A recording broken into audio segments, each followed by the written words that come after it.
Hi friends, welcome to CNR English academy. இன்னைக்கு வீடியோவில் thumbnail பார்த்துட்டு இருப்பீங்க. ஆகஸ்ட்ல நோட்டிஃபிகேஷன் அப்படின்னு சொல்லி கொஸ்டின் மார்க்ல ஆரம்பிச்சு அதே மாதிரி சிலபஸ் எப்படி கம்ப்ளீட் பண்றது அப்படின்ற ஃப்ரேஸோட இருக்கு.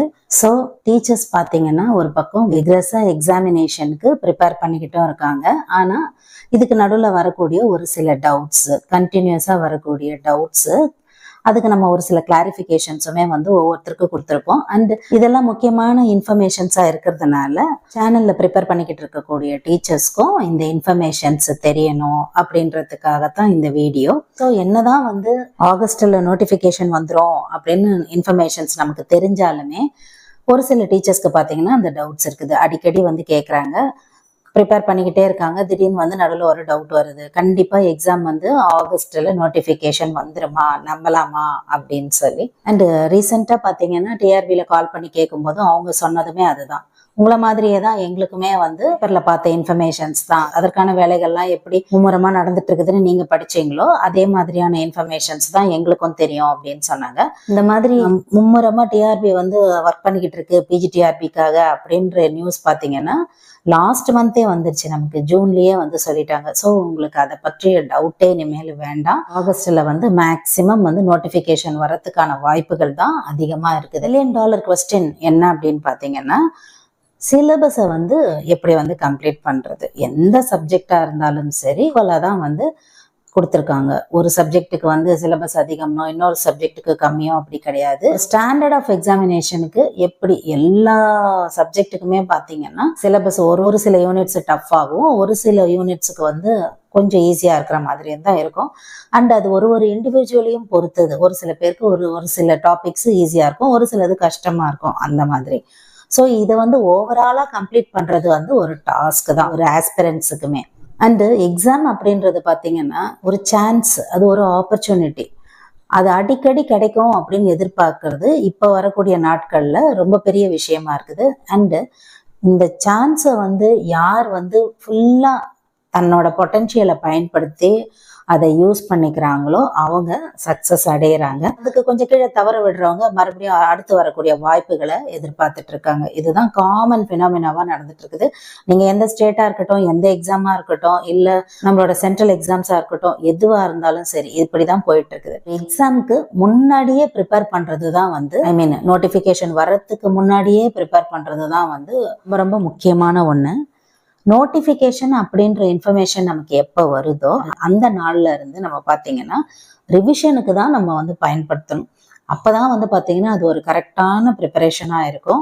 ஏன்னா நம்ம பிஜிடிஆர்பி எக்ஸாம்ஸ்க்கு பார்த்தீங்கன்னா 2 வருஷம் 2.5 வருஷம், ஏன் ஒரு சில ஃப்ரெஷர்ஸ் பார்த்தீங்கன்னா பிஜி ஜாயின் பண்ண அந்த நாள்ல இருந்தே எக்ஸாம்ஸுக்காக படிக்கிற டீச்சர்ஸ்லாம் இருக்காங்க. ஸோ எக்ஸாம் வரட்டும், நோட்டிஃபிகேஷன் டவுட்டாக இருக்குது, வருமா வராதான்னு தெரியாதுன்னு சொல்லி நம்ம நாட்களை கடத்தும் போது ஆட்டோமேட்டிக்காக ப்ரிப்பரேஷன்ஸ் லேக் ஆகி மார்க்ஸ் குறைஞ்சிரும். அதே மாதிரி இன்னொரு இஷ்டமான விஷயம் என்ன அப்படின்னு பார்த்தீங்கன்னா, நமக்குள்ளேயே ஒரு செல்ஃப் சிம்பத்தி ஏற்பட்டு முடியும் அப்படின்னு சொல்றதுக்கு நம்மளோட செயல்கள் காரணமா இருக்குது, முடியாது அப்படின்னு சொல்றதுக்கு விளக்கங்கள் தேவைப்படுது இல்லைங்களா. இது முடியல, இது என்னால படிக்க முடியல, நான் ஒர்க் பண்ணிக்கிட்டு இருக்கேன், என்னால படிக்க முடியல, ஹவுஸ் ஒய்ஃப் படிக்க முடியல. எதையுமே யாரையுமே அப்பா எதையுமே தவறா யாரையுமே மென்ஷன் பண்ணல. எல்லாருக்குமே ஏற்படக்கூடிய சூழ்நிலை தடங்கல்கள் தான். யாருமே பிரேயர்ஸ் வச்சுக்கிறது இல்லை, நம்ம படிக்கவே கூடாது அப்படின்னு சொல்லி, அப்படி கிடையாது.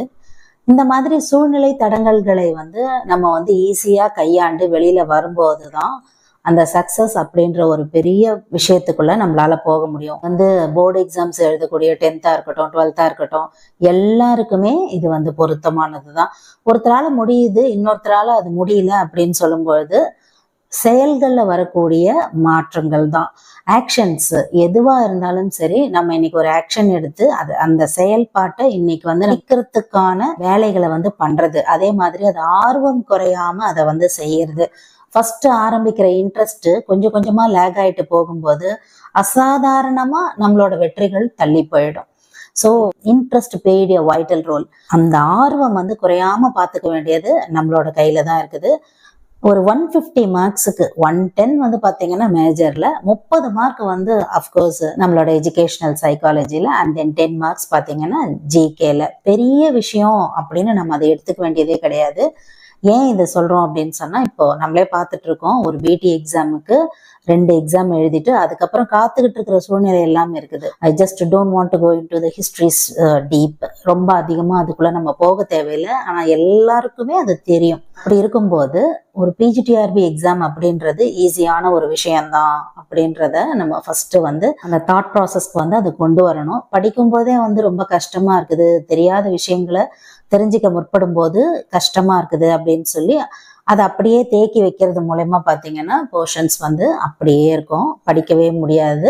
என்னைக்கு நம்ம ஃபர்ஸ்ட் எடுத்து உட்கார்ந்தாலும் அந்த டாபிக் நமக்கு முதல்ல வந்து இருக்கும். ஸோ தட் எப்போ ஆரம்பிக்கிறோமோ அது கஷ்டமா இருந்தாலும் அந்த அன்னைக்கே முடிக்கும் போது பார்த்தீங்கன்னா ஈஸியான ஒரு கிளாரிட்டி வரும். ஃபர்ஸ்ட் பார்த்தீங்கன்னா இப்போ வெளியிட்டு இருக்கக்கூடிய நியூ சிலபஸை வந்து நம்ம வந்து புரிஞ்சுக்கிறது, என்னதான் வந்து கொடுத்துருக்காங்க அப்படின்றத வந்து ஒரு கிளாரிட்டியோட அதை அப்ரோச் பண்றது. அதே மாதிரி பார்த்தீங்கன்னா எவ்வளோ மார்க்ஸுக்கு நம்ம வந்து ஸ்மார்ட் ஒர்க் போடணும், எந்தெந்த டாபிக் எல்லாம் நம்ம வந்து படிக்கணும் அப்படின்னு தெரிஞ்சுக்கிறது, செக்ஷன் வைஸ் பிளான் பண்றது, அதுக்கேற்ற மாதிரி நம்ம படிக்கிறது, நமக்கு புரியிற வகையில நோட்ஸை வந்து ப்ரிப்பேர் பண்றது.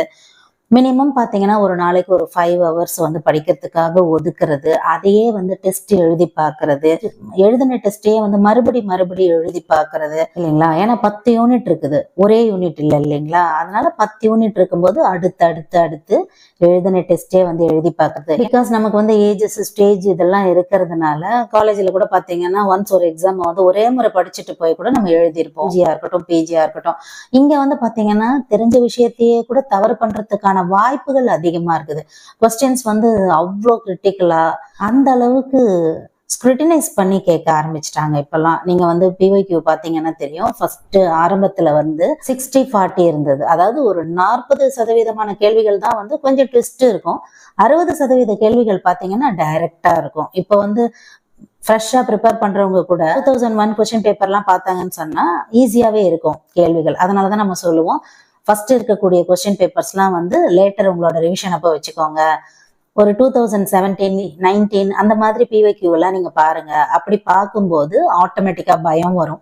பயம் வர்றதும் நல்லது தான், இன்னுமே அதிகமா நம்மளோட பொட்டன்ஷியலை போட முடியும். ஐ மீன் தெரியாத கேள்விகள் நிறைய பார்க்கும்போது அந்தந்த யூனிட்ல போயிட்டு நம்ம எடுப்போம், ஓ இதெல்லாம் இந்த மாதிரி கேள்விகள் கேட்டிருக்காங்க அப்படின்னு சொல்லி எக்ஸ்ட்ரா சோர்ஸ் நிறைய வந்து நம்ம பார்ப்போம். அண்ட் இந்த இடத்துல சோர்சஸ் அப்படின்னு சொல்லும்போது நிறைய பேர் வந்து இப்ப இருக்கக்கூடிய ஏஐல வந்து நிறைய வந்து யூஸ் பண்ணி படிக்கிறீங்க, கண்டிப்பா தப்பு கிடையாது. எங்களோட எக்ஸ்பீரியன்ஸ்ல சொல்றோம், நிறைய பேர் பாத்தீங்கன்னா டெஸ்ட் கொஸ்டின்ஸ்ல கூட இப்படி இருக்கு கேள்விகள், இந்த வருஷம் இருக்குது, இந்த ஆத்தர் இருக்கு அப்படின்னு சொல்லிட்டு கேட்பாங்க இங்கிலீஷ்ல. ஸோ அதுலலாம் நிறைய தவறுகள் இருக்குது. அதை படிக்கும் போதே நீங்க அந்த தவறுகளை படிக்க வேண்டியது கட்டாயமாகுது.